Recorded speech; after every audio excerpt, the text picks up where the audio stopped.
sebenarnya hampir seluruh dunia itu sudah mengetahui keberadaan alien. Tapi itu kan dirahasiakan. Nah, alien itu sering berkunjung ke bumi, kan? Sering berkunjung. Nah, alien itu ada yang baik, ada yang tidak baik, kan? Nah, terus juga ada yang asalnya dari dalam bumi, dari inner earth. Nah, untuk menjaga keamanan, dibentuklah yang namanya Earth Command atau istilahnya Earth Defense Force. Namanya mungkin berubah-ubah, tapi konsepnya sama. Ini adalah unit militer global. Misi-misinya antara lain untuk meretrieve UFO yang jatuh, ya. UFO crash retrieval, kemudian menyerang markas-markas alien terutama di dalam bumi, rescue, menyelamatkan manusia-manusia mungkin yang terjebak di daerah-daerah tertentu. Anggotanya dari anggota PBB, kan? Negara-negara anggota PBB. Dan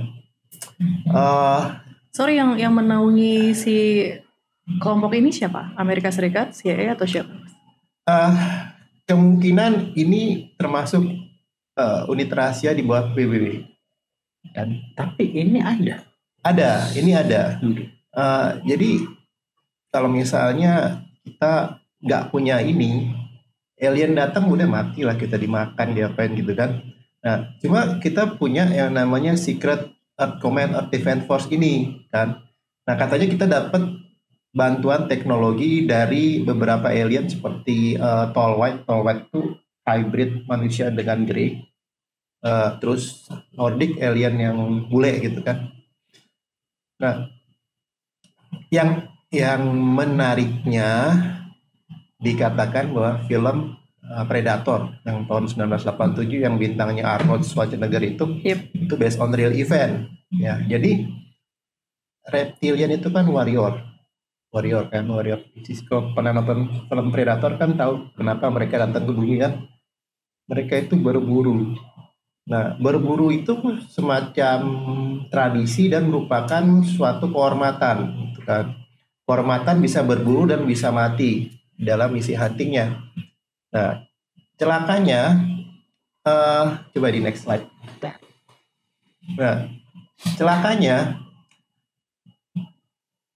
tentara manusia bumi biarpun udah dibuat super soldier lawan tentara reptilian, itu tingkat kematiannya tuh 1:7.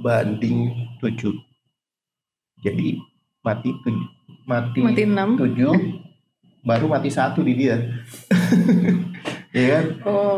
Sekitar 1:7. Dan perbandingannya ya sangat hampir mirip dengan film Predator kan, tuh mati semua kecuali si Arnold kan, baru si Predatornya mati kan. Jadi ya antara 6 sampai 8 lah, saya rata-rata 7. Nah, aliennya itu punya exoskeleton.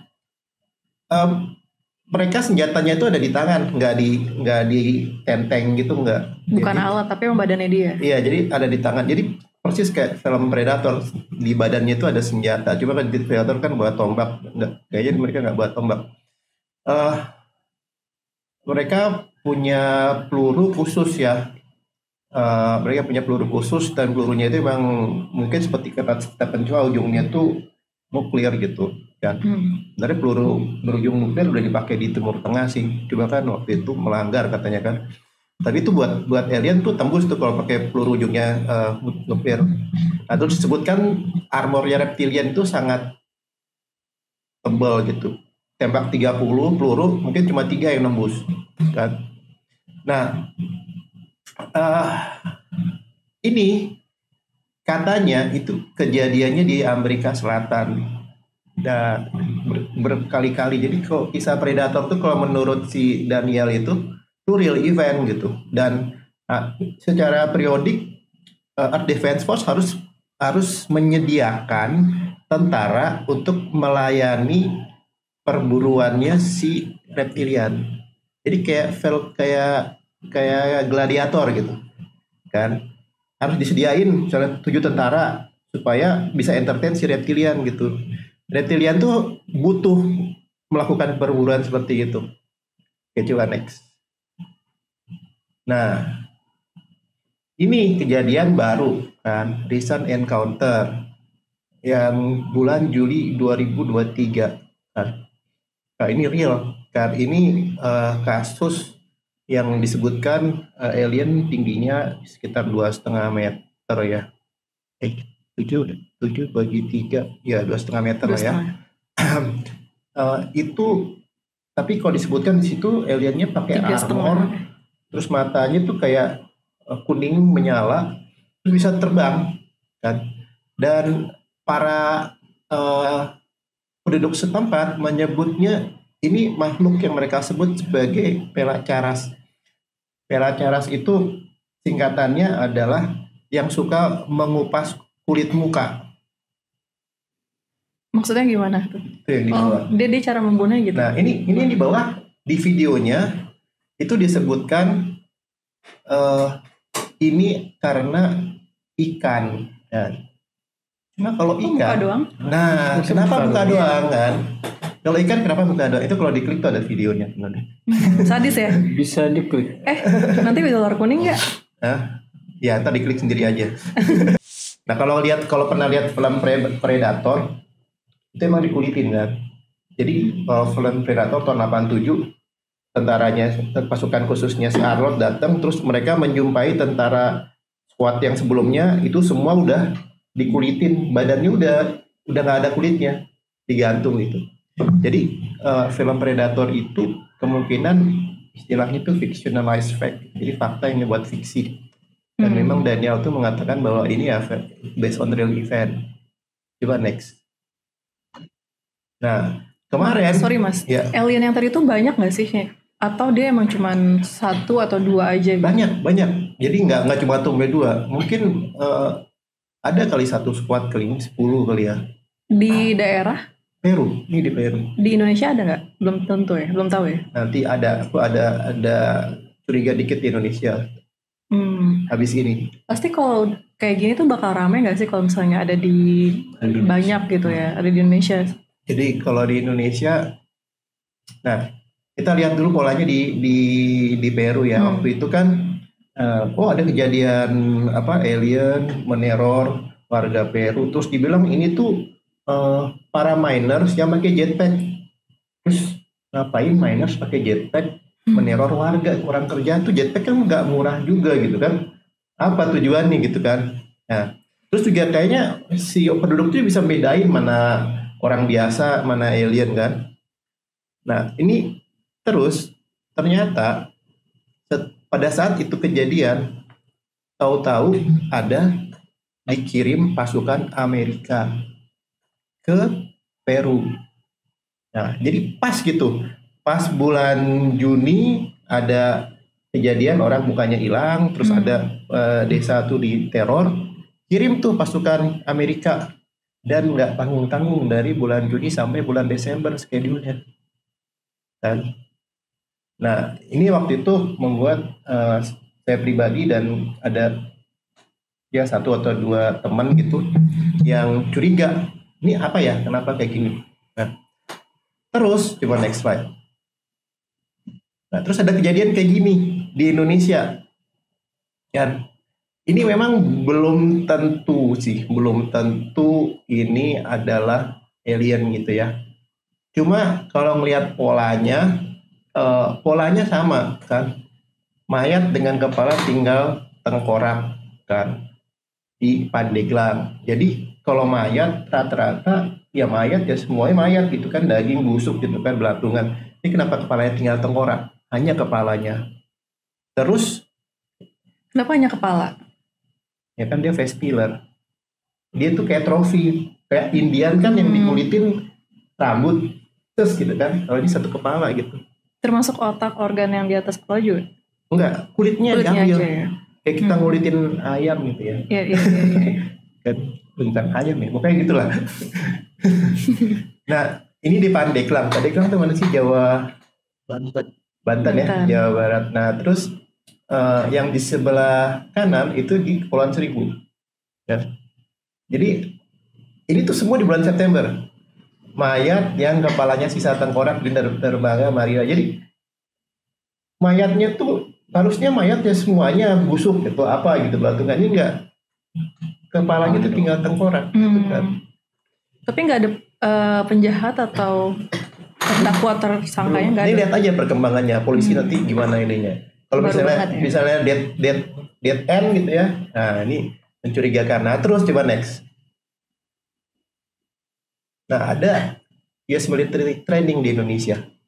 Sama persis polanya, namanya Super Garuda Shield.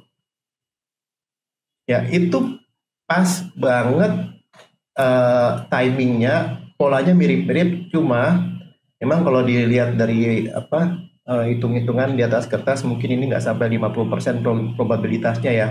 Tapi polanya mirip-mirip, kita kan mesti tunggu progresnya gitu. Nah, Super Garuda Shield itu diadakannya sih di Jawa Timur. Nah, tadi kejadian kan di Kepulauan Seribu ya, Jawa Barat sama Kepulauan Seribu kan. Jadi kayak, tapi kalau mereka udah mendarat di Pulau Jawa kan bisa dikirim ke situ kan sebenarnya kan, ya kan? Nggak ada yang tahu kan. Jadi siapa yang tahu ada Super Garuda Shield di sini? Kan Nggak ada sih. Nggak ada yang tahu kan? Nggak ada. Bahkan Mas Nuki tahu dari mana Super Garuda Shield? ya kan lihat pola, cari tahu. Sama nggak kayak di Peru? Ada nggak dikirim pasukan Amerika? Oh ternyata ada gitu kan. Dan ada teman dari Jawa Timur juga kaget tuh. Oh kok nggak tahu di Jawa Timur ya? Iya. Ya. Ini baru diadain Baru diadain tahun ini. Enggak, sebenarnya ini tuh pindah-pindah gitu. Pindah-pindah kebetulan ini ada di Indonesia gitu kan. Nah, terus kenapa pada saat itu diadakan ada yang kepalanya tinggal tengkorak gitu kan. Nah, kemungkinan nggak cuma alien yang itu aja sih, karena ada beberapa kasus yang mungkin juga sangat mencurigakan, cuma yang kayak polanya pas tuh yang alien yang face pillar itu gitu. Jadi ini sih yang masih kita Busuk lah ya. kita tunggu kan. Kan biasanya tuh ini tahu false positif gitu kan, oh ternyata salah gitu kan. Tapi polanya sama. Kalau misalnya nggak ada pasukan Amerika masuk ke sini, mungkin saya pribadi tidak akan menduga sampai ke situ. Nah, tapi polanya sama dengan yang di Peru tadi. Yang di Peru. Itu sih jadi. Berarti ini undernya Amerika dong? Ya, cuma Amerika, itu ada 14 negara. Oh tapi kepalanya Amerika. Pasifik. Berarti militer Indonesia ya? Militer Indonesia plus 14 negara, tapi latihan di Jawa Timur. Jadi gabungan gitu, antara gabungan. Ya. Nah, itu yang mungkin bisa jadi pemikiran kira-kira. Nah, ini anehnya tuh pembunuhan yang aneh-aneh itu sekarang lagi kejadian tuh. Nah, kayaknya kita kan mikir ini apa sih banyak yang aneh-aneh kan. Itu kan berapa bulan terakhir kan. Kenapa baru sekarang? Nggak tahu juga timingnya ada apa gitu. Ya cuma kayak gitu. Yang reptilian tadi itu memang udah dari dulu atau memang dia dibuat gitu? Mungkin di area 51 kah atau gimana? Ada informasi rekayasa genetik reptilian, tapi datangnya dari anak kecil di Rusia, namanya Boriska. Pernah tahu nggak? Nggak tahu. Jadi si Boriska itu anak kecil yang punya memori pernah tinggal di planet Mars. Nah, sekitar 800.000 tahun yang lalu gitu kan. Dan botak itu Bukan. Itu kristal ya. Ada. Bukan. Boriska ini. Yang rambutnya panjang bukan? Kak Adam. Enggak. Jadi ini kan Boriska. Menariknya di Indonesia ada teman yang pernah diculik, ibu-ibu kan pernah diculik alien berapa kali. Anaknya juga pernah ngoceh, pernah tinggal di Mars. Ini tuh nggak dipublikasi, ini ngomong depan ibunya aja. Anaknya masih SD kelas 1. Dan ada di Indonesia ada. Jadi bukan kasusnya hanya di Rusia gitu. Ini kan kayak mengingat kayak masa lalu ya. mungkin past life gitu ya. Nah, Bu Risha tuh bilang zaman dulu tuh ada rekayasa genetik katanya manusia dengan reptil. Nah itu kalau periode Boriska kan periode 800.000 tahun yang lalu kan. Kalau menurut Boriska zaman dulu manusia di Mars sama manusia di bumi itu bersahabat gitu. Jadi waktu dulu dia punya teman di bumi di peradaban Lemuria 800.000 tahun yang lalu. Tapi kan ini kan cerita anak kecil udah gitu ya kita nggak bisa validasi gitu. Paling cuma waktu kemarin anaknya si siapa? Mbak X itu yang cerita bahwa dia juga pernah tinggal di Mars. Cuma bedanya kalau si Boriska tuh pernah jadi pilot di Mars, kalau si anaknya Mbak X tuh jadi saintis. Jadi kalau dari cerita emang ada yang mengisahkan seperti itu. Dulu pernah ada rekayasa genetik manusia dengan reptil. Nah, sebenarnya kalau kita lihat zaman sekarang, apa yang bisa mencegah kita merekayasa genetik manusia dan reptil? Nggak ada loh. Nggak ada kan? Dan kita tuh sudah bisa sebenarnya buat rekayasa genetik seperti itu. Kan? Gimana menurut Kak Adam? Kak Adam kan pernah ngecek area 51 gitu ya. Apa menurut Kakak tentang reptilian? Jujur, alien ini dunia baru sih buat. Reptilian. Iya, alien itu kan dunia baru buat gue. Dan memang ya apa ya? Banyak manfaat lah di saat Mas Tugi di sini. Jadi kita bisa diskus. Terus juga banyak informasi juga yang bisa kita ambil dari dia gitu. Bahkan gue nggak tahu nih ada training apa. Tapi yang Garuda Shield-nya misinya apa sih? Latihan gabungan untuk membela negara. Regional security. Sebenarnya itu regional security. Gak ada penjelasan lebih khusus gitu untuk ke arah alien nggak pernah ada, itu nggak pernah ada. Cuma pergerakan US military itu kan bisa ganda kan. Kayak contoh kan ada kasus waktu di Padang itu nggak tahun 2009. Budi Amerika dulu mengirim bantuan waktu gempa di Padang tahun 2009. Nah ternyata kejadiannya ada UFO buatan Amerika yang disusupkan masuk ke dalam armada itu. Dan kalau menurut Michael Herrera, dia memuat senjata sama kemungkinan memuat manusia. Jadi human trafficking sama weapon trafficking gitu kan. Nah ini kejadiannya kayak gini persis nih kan. Jadi si Michael Herrera dia mengatakan pada saat dia disuruh mengamankan bantuan keamanan pada saat gempa di Padang, ternyata dia menemukan ada UFO. UFO-nya dijaga pasukan Amerika yang tidak beridentitas. Dan kenapa dia bilang itu UFO? Karena karakteristik UFO dia bisa terbang dan melesat dengan kecepatan suara tanpa menggoyangkan pohon. Nah, ini saksiannya Michael Herrera. Jadi armada Amerika kalau bergerak itu misinya belum tentu yang dicantumkan itu kan. Misinya kan bisa macam-macam kan. Ya kan?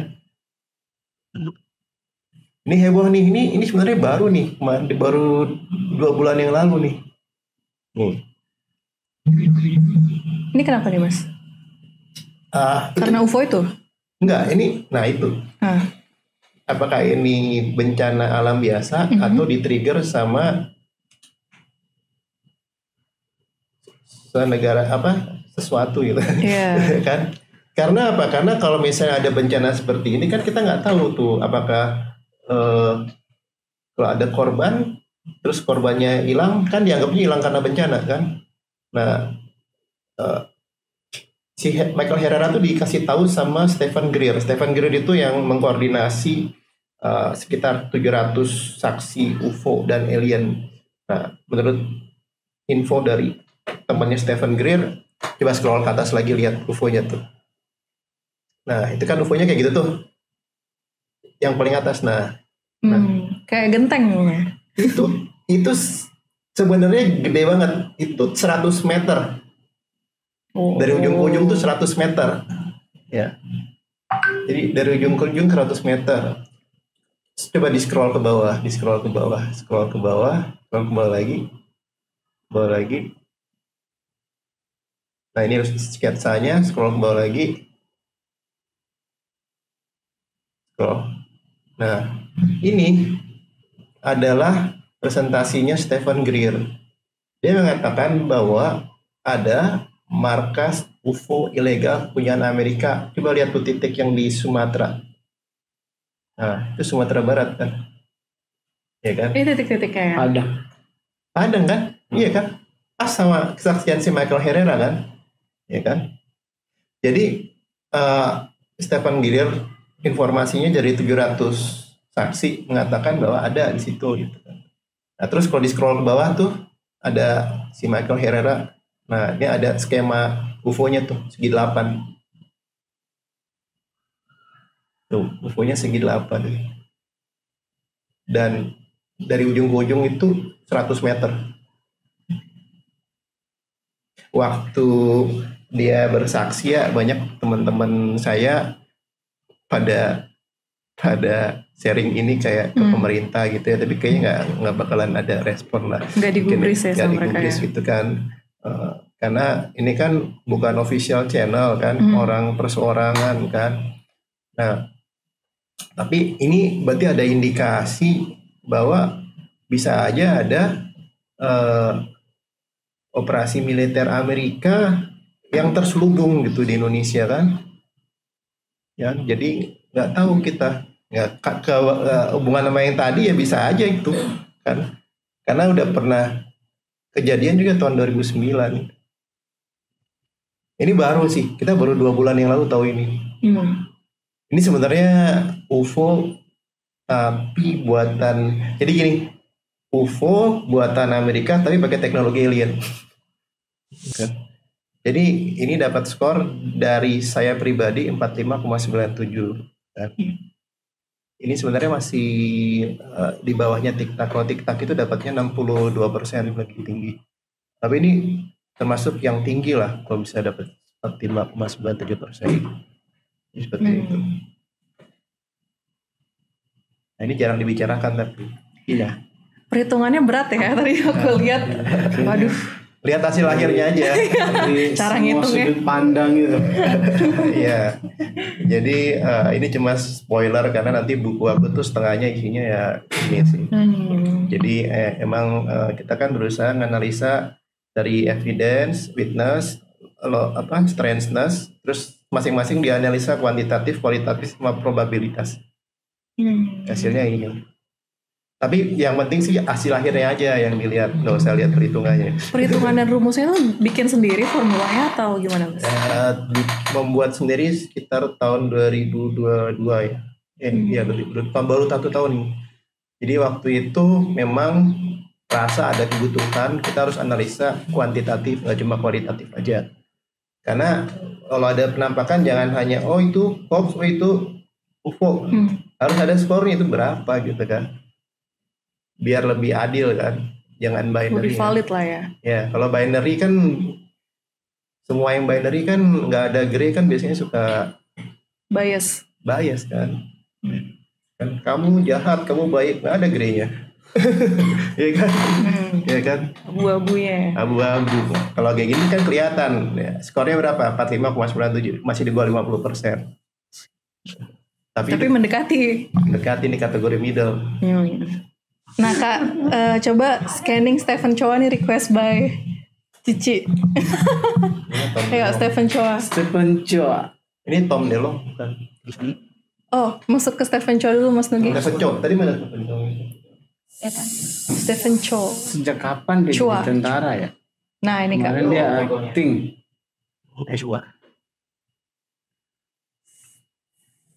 Kalau Stephen Chow beda. Oh, Stephen Chow beda ya. Chua. Ini susah sih, soalnya fotonya agak kurang jelas. Blur. Takutnya pas gue baca secara bentuk wajah dan memori, takutnya banyak miss, banyak salah. Kalau yang bawah foto tentang pilot. Yang mana? Kan ada tuh. Ini. di buku. Nah itu area Apalagi ini. Ketutup ya. Iya, kadang-kadang kacamata aja mengganggu dalam scanning energi memori. Ini harus kayak full. Jadi kadang kalau klien pun dia benar kayak foto selfie di situ. Itu guys, jadi belum bisa dicek ya sama Kak Adam. Sorry ya guys. Oke, masuk ke time traveler. Ya. Nah, Time travel. Tom DeLonge adalah salah satu pendiri To The Star Academy. Nah, To The Star Academy adalah organisasi UFO yang berhasil mengawal UFO disclosure di Amerika sehingga keluar laporan awal mengenai UFO oleh intelijen Amerika Serikat ya. Jadi salah satu personalnya Tom DeLonge. Jadi dia pendiri organisasi UFO To The Star Academy. Nah, organisasi To The Star Academy juga sudah meneliti metamaterial dari UFO, bekerjasama dengan Angkatan Darat Amerika. Jadi ini sebenarnya masuk tokoh di dunia UFO ya. Nah, dia juga sering berdiskusi sama tokoh-tokoh militer dan tokoh-tokoh dari industri space program. Juga tokoh-tokoh intelijen. Nah, pada saat interview dengan Joe Rogan, ya ditanyakan apa sih yang paling signifikan, yang paling penting dari isu UFO? Menurut dia itu nggak dari planet lain. Nah, menurut dia itu dari time traveler, karena time tidak linear, time itu paralel. Jadi kalau misalnya kita sekarang nih, saya hari ini tanggal 30 September. 30 ya benar ya. Tanggal 30 September mau time travel ke masa lalu tanggal 20 September gitu ya.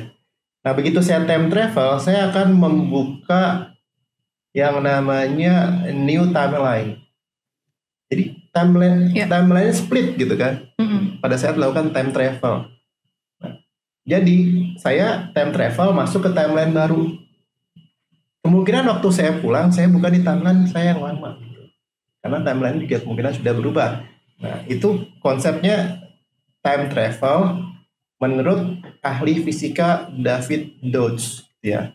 Udah nggak dibahas fisikanya, yang penting ada basisnya. Basisnya itu time travel dia split. Begitu kita pindah dia split time-nya. Jadi bukan kayak konsep kan ada namanya konsep grandfather paradox, mana kita nggak mungkin time travel ke masa lalu membunuh kakek kita karena kita akan hilang eksistensinya. Kayak butterfly effect. Iya. Nah, kalau konsepnya David Deutsch beda timeline. Itu beda timeline, gitu kan? Itu beda timeline. Dan itu dia membuat artikel ilmiah untuk menjelaskan konsep time travel seperti itu. Nah, Tom DeLonge bisa berbicara seperti ini pasti ada datanya. Ada yang mengatakan kepada dia, nggak ada asap tanpa api kan. Nah, kalau misalnya kita ini kan masih pakai teknologi dari fisika klasik sebenarnya. Kita belum masuk ke fisika kuantum kan. Kalau kita udah masuk ke fisika kuantum, kita akan punya namanya kuantum komputer. Kita belum punya nih kuantum komputer. Kalau kita punya kuantum komputer, kita punya kuantum engine. Kalau pakai kuantum engine, kemungkinan kita bisa time travel. Kita belum masuk lah. Ini yang masih belum bisa diterima sama banyak orang kalau di komunitas ini masuk kategori 3 ya, teknologi yang impossible time travel. Tapi Tom DeLonge bilang mereka asalnya dari masa depan. Tahun berapa, Mas? Nah, coba next. Bawah. Nah, ini ada tahunnya di sini. Ya, ini aja. Nah, jadi kalau ini informasi dari orang yang namanya Captain Dan Burridge. Dia adalah dokter, MD ya. Dia mengatakan bahwa alien yang kita kenal sebagai Grey itu adalah keturunan manusia yang dari masa depan time travel ke masa kita sekarang. Nah, pernyataan Kapten Dan Gurit. Guris ya, bukan Gurik ya, Guris. Nah, ada banyak gelombangnya. Satu ada yang namanya Pre-Geroid P24. Itu asalnya dari 24.000 tahun di masa mendatang. Ya, itu keturunan manusia bumi, tapi sudah 24.000 tahun di masa mendatang yang mukanya udah gak kayak manusia. Iya. Ya kan? Itu bukan yang grey tapi ya? Itu grey. Oh, grey. Humanoid kan? Humanoid, tapi mukanya gak kayak manusia. Itu timeline-nya dia timeline T2. Terus ada juga Geroid P46. Ini keturunan manusia yang mukanya, tubuhnya udah berubah jadi grey, asal dari 46.000 tahun di masa mendatang. Geroid P46 itu tuh apa sih, Mas? Jenisnya kah? Namanya? Geroid itu kalau kita mau mengatakan mereka grey, karena yang crash di Roswell itu kan ada yang hidup, itu dinamakan Geroid sebutannya. Mungkin dia menyebutnya dengan nama yang aneh, kita dengarnya Geroid gitu kan, bukan Jarod gitu kan. Nah, jadi grey sendiri ada 3 nih, P24, P46, sampai P52. Yang satu dari 24.000 di masa mendatang, 46.000 di masa mendatang, 52.000 di masa mendatang. Nah, kemudian ada yang bule, yang Nordik, itu P52 Orion. Nah, kalau menurut mereka, tahun 2012 itu terjadi cosmic disaster kan. Tapi timeline mereka itu beda sama timeline kita. Timeline kita timeline T1, timeline mereka timeline T2. Nah, di timeline T2 itu terjadi cosmic disaster, 2/3 populasi manusia bumi tewas. Ribuan manusia pindah ke bulan, ke Mars, ke Orion, itu jadi para Nordik. Nah, kemungkinan yang nggak pindah, survive di bumi, itu berevolusi menjadi grey. Nah, kemudian yang mereka juga pindah juga ke luar bumi gitu ya. Jadi sebenarnya yang namanya grey sama Nordik, kalau menurut Kapten Dan Gurik dari US Navy, itu keturunan manusia dari masa depan gitu ya. Jadi menarik ini. Jadi ada informasi seperti ini. Di timeline yang sama atau enggak, Mas? Kalau tadi kan bilangnya 2012, berarti timelinenya beda sama kita dong yang sekarang. Beda. Jadi gini, misalnya ini kan timeline utama. Iya. Orang time travel kan jadi mecah nih. Ya, mecah. Tapi nanti biasanya akan dilihat timelinenya yang mana yang stabil. Yang stabil jadi main, yang lain nyatu. Nyatu tuh gimana maksudnya? Sorry. Timeline tuh bisa merge gitu. Jadi, nah, timeline tuh kalau merge itu bisa terjadi yang namanya time glitch. Itu yang biasa disebut sebagai Mandela Effect ya. Nah, Mandela Effect misalnya ya ada orang yang ingatnya negara bagian Amerika 52, padahal kan cuma 50 gitu kan. Terus ada orang yang ingat tahun 80 Mandela udah meninggal, Nelson Mandela, padahal belum. Ya. Itu Mandela Effect, katanya merging dari multiple timeline. Mergingnya itu belum tahu kapan ya? Apa udah ada teorinya misalnya setiap berapa tahun itu merge atau gimana? Nah, kita nggak gitu tahu ya, tapi konsepnya itu kalau menurut Hugh Everett itu sebenarnya setiap kali manusia memutuskan itu sebenarnya kalau menurut konsep dia ya, itu ada terbentuk universe baru gitu kan. Setiap kali kita memutuskan. Jadi kalau dari fisika itu berarti ada tak terhingga universe kalau menurut ilmu fisika gitu kan. Nah, tapi yang testimoni itu mengatakan ya agak mirip-mirip juga kalau misalnya kita time travel ke masa depan, itu timelinenya berubah gitu kan. Kalau kita balik lagi, kemungkinan kita tidak akan menemui timeline kita yang original ya, sama gitu. Karena kita udah berubah. Nah, Mandela Effect itu karena kenapa Mandela Effect? Karena ada beberapa orang yang ingatnya Mandela meninggal di penjara tahun 80.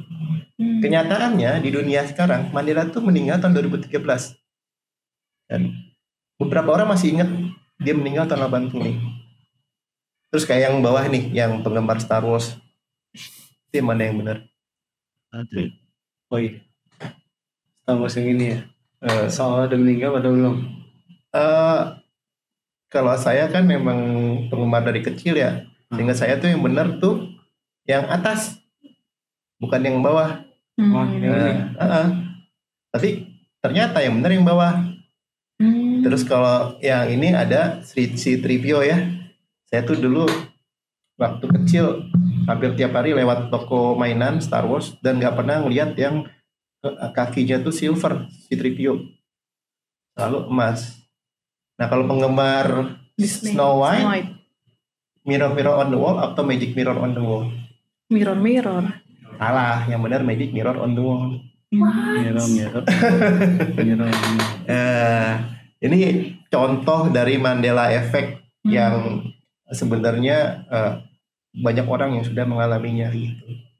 Nah, kemungkinan itu terjadi karena merging timeline. Jadi ini adalah efek, kemungkinan saya pribadi menganggap ini adalah efek dari time travel, merging timeline gitu. Pusing ya.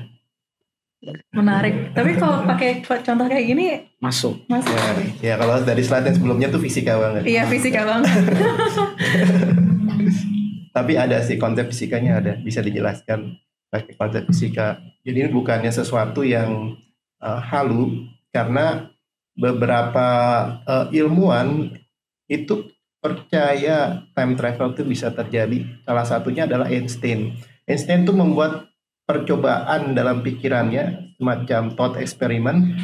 Dia mengatakan bahwa kemungkinan kita bisa mengirim sinyal telegraf yang kalau dia sinyalnya kecepatan melebihi kecepatan cahaya, sinyal itu bisa time travel. Itu Einstein bilang gitu. Jadi gimana caranya melebihi kecepatan itu? Atau dia merasa sudah melakukannya? Dia ini what if gitu. What if sinyal itu bisa melebihi kecepatan cahaya. Nah, kemungkinan sinyalnya bisa time travel. Tapi kan belum ada yang bisa melebihi kecepatan cahaya. Apa udah ada ya Mas Nadia? Nah, itu lain lagi. Itu nanti arahnya ke simulated universe. Nah, alam semesta itu punya satuan ukuran. Kayak pixel, berat nih guys. Nah, pixel di monitor kan. Kalau kita lihat pixel di monitor, kalau kita zoom sampai kita nggak bisa zoom lagi kan kelihatannya kotakan. Kotak-kotak. Nah, itu alam semesta tuh punya ukuran. Ada satuan ukuran Planck unit terkecil, ada Planck time terkecil. Jadi itu kita nggak bisa lebih kecil lagi dari ukuran itu. Dan itu yang membuat para pemenang Nobel Prize tahun 2022 itu mengatakan bahwa alam semesta itu tidak real. Nah kan tahun 2022 kan menang. Kenapa tidak real? Karena dia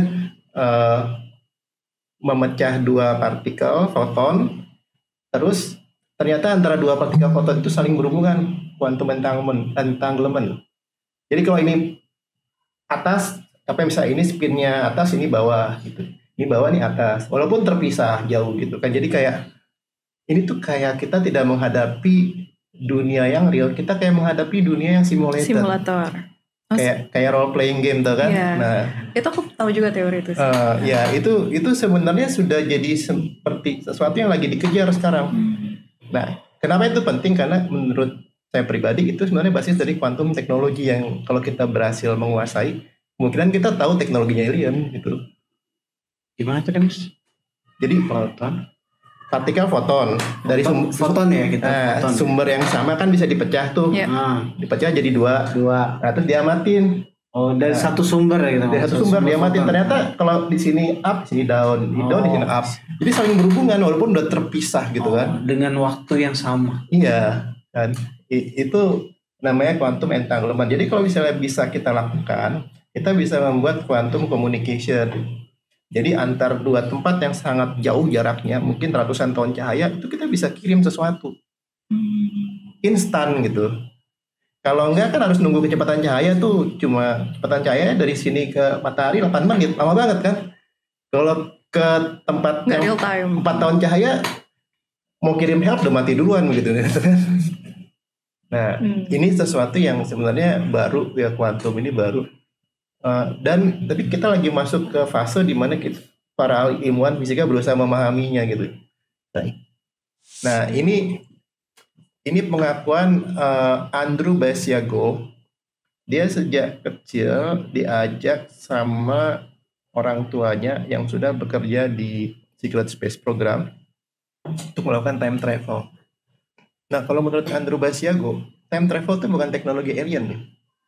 Itu teknologi manusia bumi kan. Jadi ini satu-satunya teknologi yang kita buat sendiri sebenarnya. Bukan dari alien menurut dia kan.